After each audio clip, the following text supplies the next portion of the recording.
هەنگەوانێکی بازموونی سنووری ئیدارەی گەرمیانە لە گوندی سەیخەلیلی سەر بە قەزای کەلار.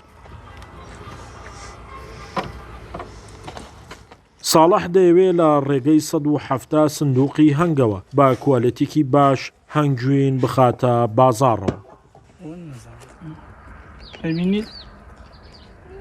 بۆ ماوەی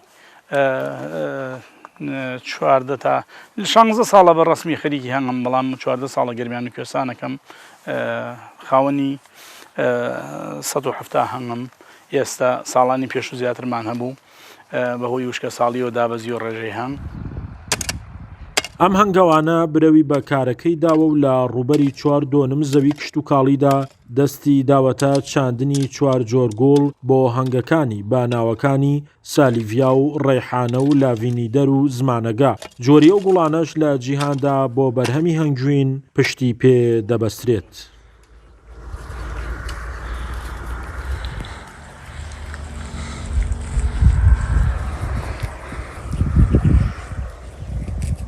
نزیک 14 ساڵە گەرمیان و کوێستانەکەین، بەڵام ئەوە 2 ساڵە هەندێک لە هەنگەکانم لێرە هێشتووەتەوە و لە هاوین و پاییزی شاگوڵم بۆ کردوون بۆ ئەوەی تەجروبەیەک بێ بزانین لە ئەم ناوچەی گەرمیانە هەنگ بەبێ ئەوەی بیبێ بۆ کوێستان ژیانی گەشەکە و بەرهەمەدایان نە. کام جۆرە گوڵەکان ڕێحانەیە ڕێگایەکی نوێ بۆ پاراستنی نەژادی هەنگاوێکی تری ئەم هەنگەوانەیە کاویش ڕێگای هۆنەر و پیتاندنی دەستکردە. ئەم کارەشی وەک توێژینەوە لە کۆلێجی کشت و کاڵی زانکۆی گەرمیان پشتی پێ دەبەسترێت. پرۆژەکەی کاساڵا جیاواز لە پرۆژەکانی تر ئەوەیە ئەم پیاوە زیاتر لە 4.2 ڕووبەری گوڵ و گوڵزاری ڕازاندۆتە بۆ هەنگەوانان وەکو لە وەرگایەک بۆ هەنگەوانان خۆی. هەروەها لە ڕووی پێداویستیشەوە زۆربەی ئەو ئامێرانەی پێشکەوتوانی کە لەم سەردەما بەکار دێنێت ئەو بەکاری دێنێت.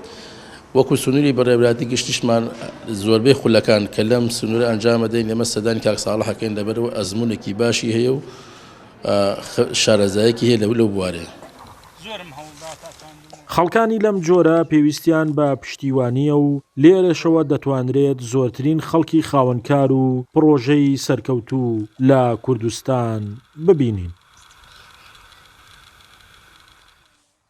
شاخەوان محەممەد، کورسات نیوز، کەلار.